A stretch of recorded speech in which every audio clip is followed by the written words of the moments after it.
Hello hello les ballots.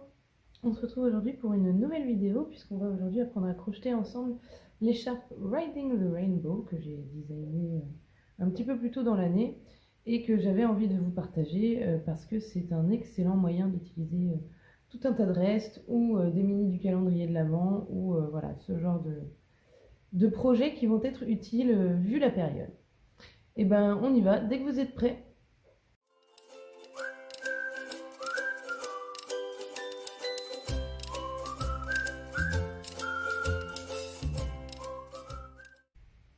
Voilà, alors avant de passer aux choses sérieuses et au tuto en lui-même, je voulais parler un petit peu des laines que j'ai utilisées pour crocheter Riding the Rainbow. Donc grosso modo, ce que j'ai fait, c'est que j'ai utilisé à chaque fois deux fils à chaussettes, deux fils fingering que j'ai crochetés avec un crochet de 5,5 mm. Vous pouvez bien sûr adapter la taille de votre crochet à quelque chose qui vous plaît. L'échantillon n'est pas quelque chose qui est important dans ce patron. Donc vraiment, amusez-vous un petit peu avec la taille de votre crochet, la taille des fils. Vous pouvez utiliser le, le modèle pour le personnaliser et vous amuser aussi avec ce que vous avez dans vos restes. Donc j'ai à chaque fois crocheté avec deux couleurs de restes différentes et en changeant que une à chaque fois. Donc là par exemple, si j'avais commencé avec ces deux verts, au bout d'un moment, hop, je serais par exemple allé choper du bleu ici pour aller passer un petit peu dans les bleus. Donc vous pouvez comme moi trier un petit peu vos restes par famille de couleurs. Donc par exemple vous dire voilà, je vais mettre les verts de ce côté-là, je vais mettre les bleus ici. Ensuite, je vais passer dans des couleurs un petit peu plus violet, hop, et puis je vais passer par du rose et du orange, puis du jaune. Bon, vous pouvez trier les couleurs comme je l'ai fait, en fait, c'est pour ça que j'ai appelé la mienne Riding the Rainbow. Elle part vraiment des tons blanc, bleu pour aller vers les tons violets en passant par du vert, du jaune, du orange, du rouge, du rose. Bon, j'ai vraiment essayé de faire un bel arc-en-ciel. Vous pouvez aussi tout à fait sortir vos restes comme ils viennent, vous amuser à à faire des mélanges totalement improbables. Bref, ne vous limitez pas à ce que moi j'ai utilisé dans ce modèle. Vous pouvez vraiment vous amuser et personnaliser votre version de, de cette écharpe. Donc, nous, on va commencer ici. Oh là là, j'ai fait un petit peu le pied de la vidéo. Donc, on va partir avec deux couleurs ici.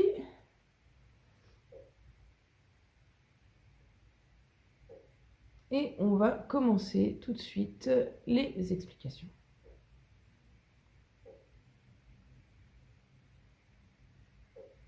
Donc, je fais un nœud coulant. Vous pouvez tout à fait utiliser la technique du cercle magique. Voilà, moi personnellement, c'est une technique que j'aime pas utiliser, mais n'hésitez pas à remplacer ce que je fais ici par un cercle magique, ça ne posera aucun problème.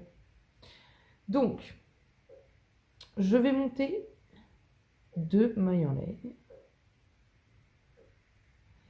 et je vais crocheter dans cette première maille en l'air 3 mailles serrées. Une, hop là. Une, deux et 3. Ça, c'est mon rang 1. Ici, je vais faire une maille en l'air, je tourne et je crochette 2 mailles serrées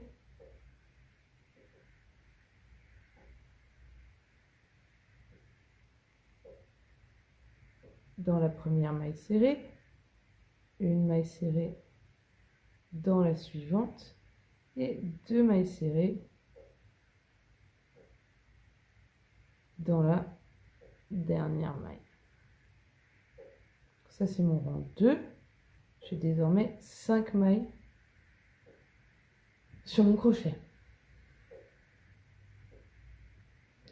Ici, je vais répéter la même chose.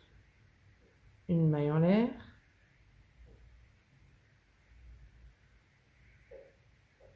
deux mailles serrées dans la première maille mailles serrées dans les 3 mailles suivantes. Et à nouveau, 2 mailles serrées dans la dernière maille. J'ai désormais 7 mailles. Ici, je vais faire 2 mailles en l'air. Je tourne. Une demi-bride. Une maille en l'air. Je saute une maille. Une demi-bride. Une maille en l'air. Je saute une maille. Une demi-bride. Une maille en l'air. Hop là. Je me cherche un petit peu de fil.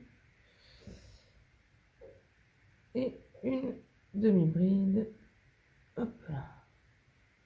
Dans la dernière maille ici.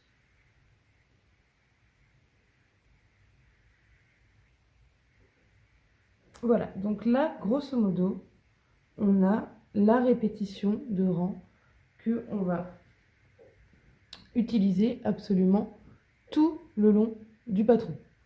Donc c'est vraiment une répétition de ces 4 rangs-là, avec effectivement, il y aura une petite différence en fonction des étapes du patron où on en est. Alors, à nouveau,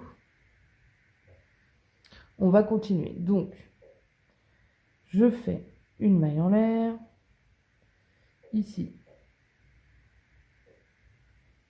2 mailles serrées dans la première demi-bride, une maille serrée dans l'espace entre les deux, et je continue comme ça jusqu'au bout du rang.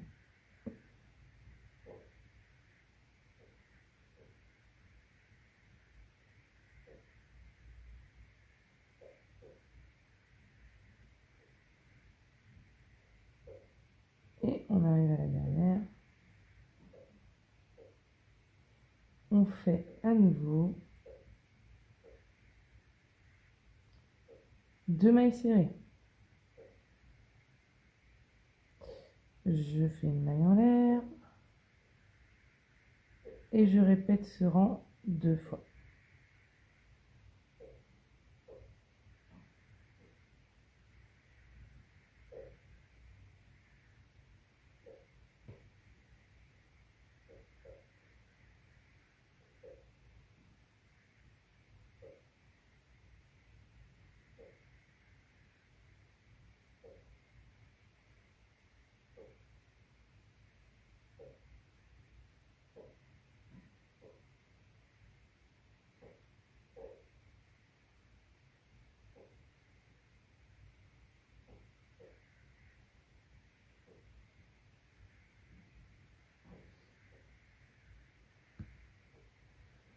Hop. Et donc, troisième répétition de ce rang-là. C'est toujours un multiple de ces 4 rangs-là.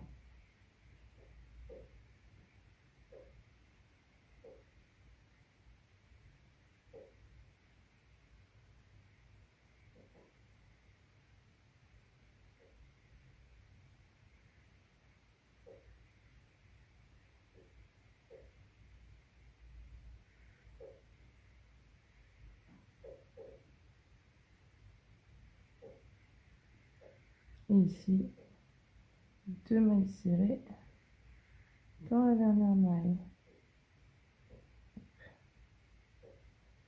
Donc maintenant, 2 mailles en l'air, on passe à la 4e répétition.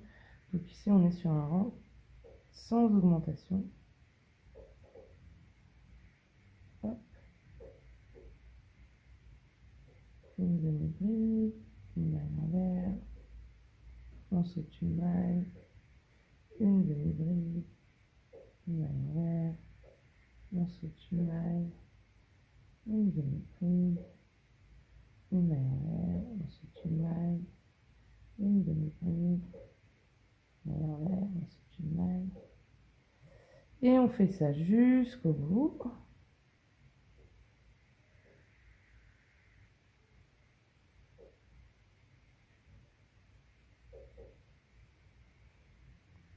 Et voilà, donc voilà, vous voyez, il y a vraiment notre motif qui commence un petit peu à se dessiner. Petit motif très très simple, hein. Voilà. Et donc, on va augmenter comme ça, continuer à faire des augmentations jusqu'à ce qu'on ait atteint une largeur qui nous convient. Ici, vous voyez, si je reprends mon écharpe à moi, vous voyez, j'ai fait ici une largeur. Donc, je me suis arrêtée, il me semble, autour de 76 mailles. Donc, voilà le résultat que ça donnera. Ok? Donc, une fois que vous avez atteint le nombre de mailles que vous souhaitez, vous allez pouvoir arrêter d'augmenter des deux côtés. Donc, pour cela,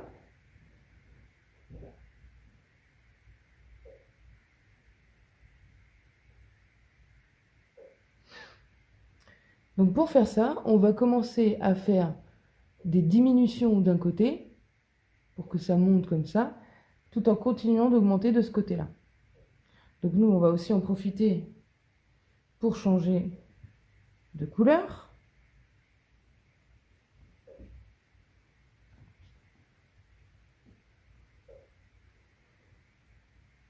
Alors là, tout simplement, je prends la nouvelle couleur avec celle que je veux continuer de crocheter. Hop, je fais une maille en l'air.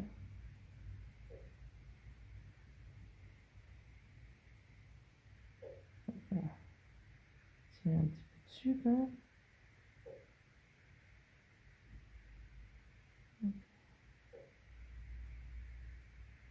Voilà. Donc j'ai fait ma maille en l'air. Et je peux reprendre le crochet tout à fait normalement. Hop, donc là je reprends. Alors vous pouvez rentrer vos fils en même temps. Là par exemple je passe tout simplement par-dessus mon fil. Donc là je fais 2 mailles en l'air, 2 mailles serrées dans ma toute première maille. Ensuite je travaille dans l'espace entre les deux.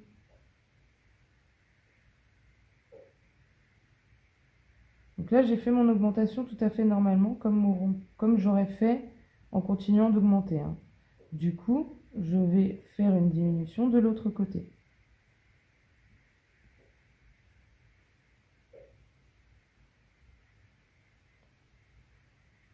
Et donc je vais tout de suite vous montrer comment je fais les diminutions.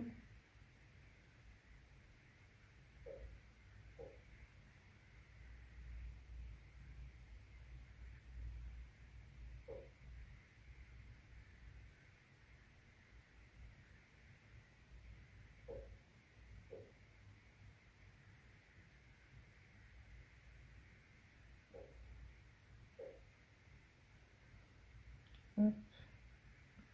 Parfois un peu difficile de travailler dans les demi-brides. Si elles sont trop serrées. Hop. Ah oui, alors ici, non, bêtise. Donc là, j'arrive à ma dernière demi-bride et mon dernier espace là. Donc là, je vais faire ce que j'appelle moi une diminution invisible. Donc là, je suis sur l'endroit. Je vais passer mon crochet dans le brin avant de la maille en l'air et dans le brin avant de la dernière demi-bride. Je vais chercher une boucle et je crochette ma maille serrée tout à fait normalement. Et donc là, j'ai fait une diminution. Donc maintenant, je vais faire une maille en l'air et je vais commencer par la diminution. Vu que cette fois, je suis sur l'envers, je vais faire la même chose pour ma diminution, mais je vais aller chercher dans le brin arrière. Donc je rentre mon crochet dans le brin arrière, je rentre mon crochet dans le brin arrière de la prochaine maille également, je ramène une boucle et je termine ma maille serrée tout à fait normalement. Et donc ensuite, voilà, je continue Donc là, tous mes rangs auront toujours le même nombre, puisque j'augmente d'un côté et je diminue de l'autre.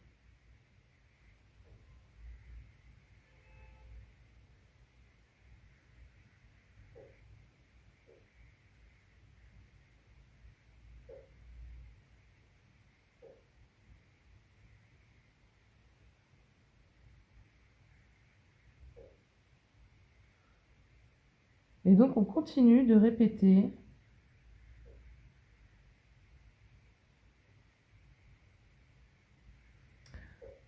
nos quatre rangs du début. On continue de les répéter exactement de la même façon, sauf que là, comme on est passé sur une phase de juste on veut faire grandir l'écharpe et ne plus agrandir la largeur, et bien on fait des augmentations toujours du même côté et des diminutions toujours du même côté. C'est vraiment pas un modèle difficile à réaliser, hein.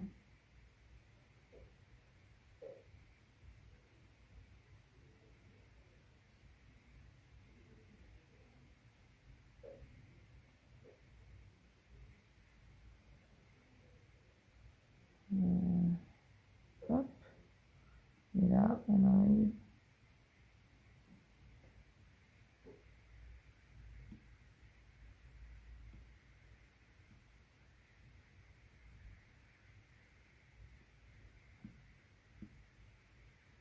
Là. Et voilà. Et donc là, on peut voir, vous voyez, là désormais, on crochette comme ça. Alors, on va faire un rang numéro 4 quand même. Donc, 2 mailles en l'air.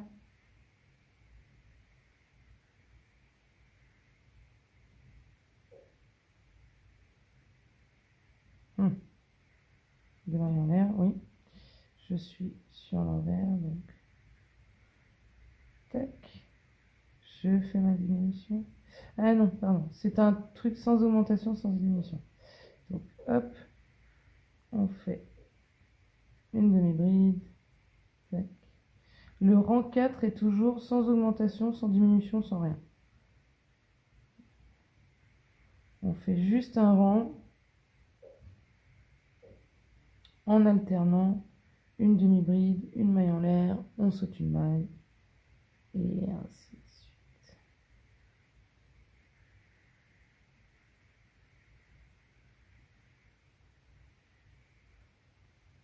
Ouais, ah oui, je fais de la merde quand même. Hop là.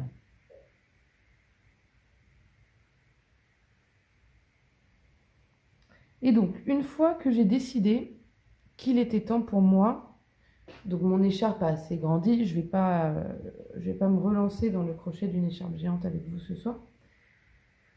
Mais admettons que mon écharpe a assez grandi, je suis contente de la taille, maintenant je veux refermer ce truc. Alors, on en parlera après. On va déjà finir sur le tuto et puis on reparlera après du reste. Donc là, maintenant, on va passer à une phase où on va faire des diminutions des deux côtés. Donc là, je suis sur l'endroit, hop. Je fais ma diminution invisible.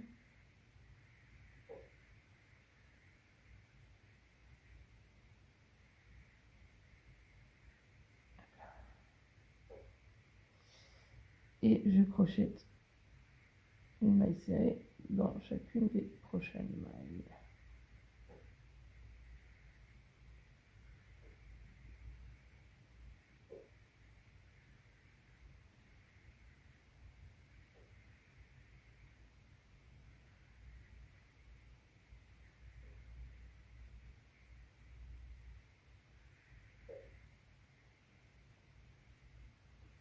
Hop. Et donc ici, à nouveau, une diminution.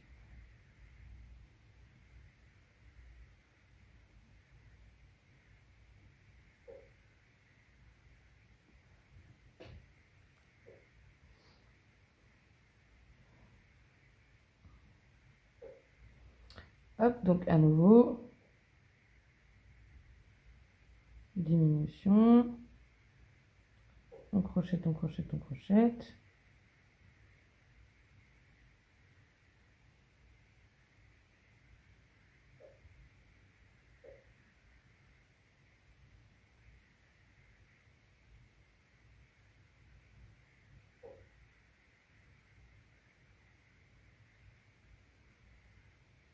Hop là. Donc vous voyez comment ça referme là progressivement.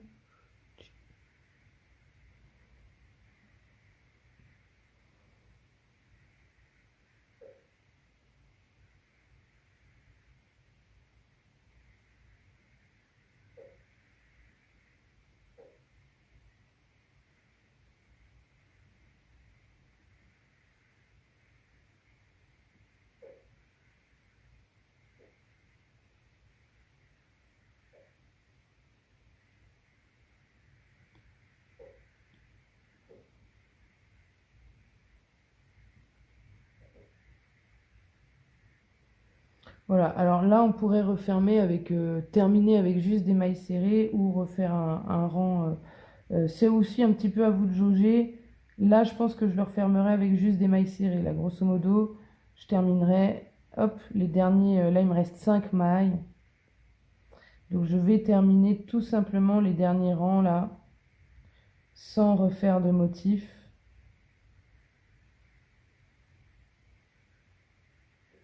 Voilà, là, il me reste 3 mailles.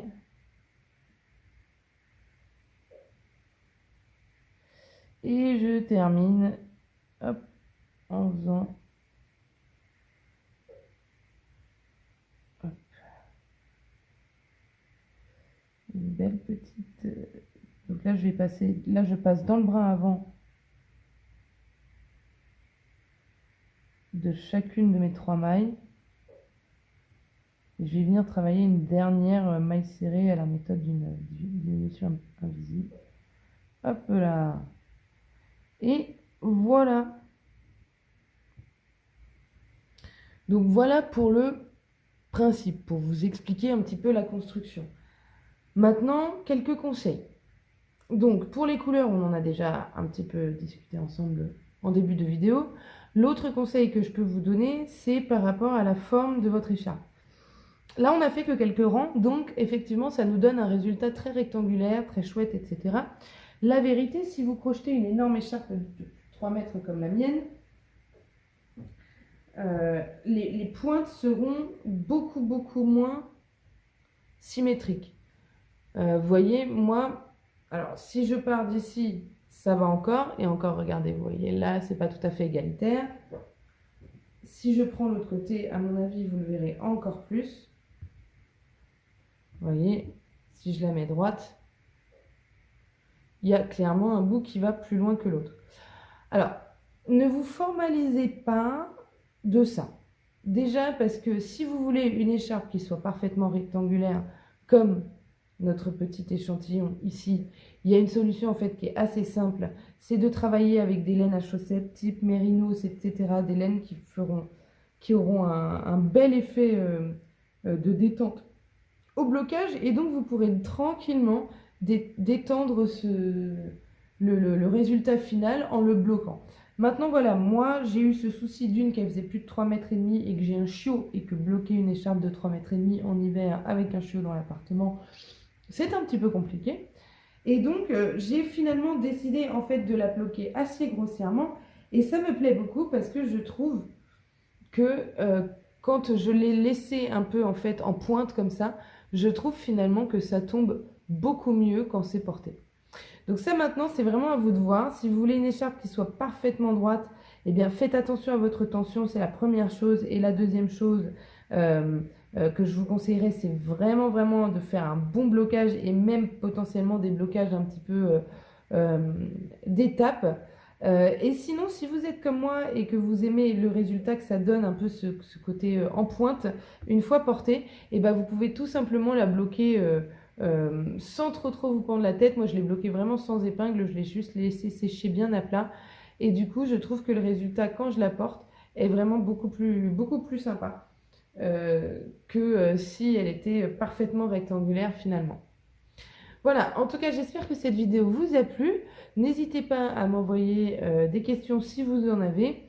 Je vous prépare tout plein d'autres choses, notamment des projets de reste, mais pas uniquement, parce il faut bien changer un petit peu aussi de temps en temps. Et en tout cas, je vous dis à tout bientôt pour de nouveaux tutos. Et très bientôt, on va parler Granny Square. J'ai très très hâte. Salut, salut les ballots, à la prochaine!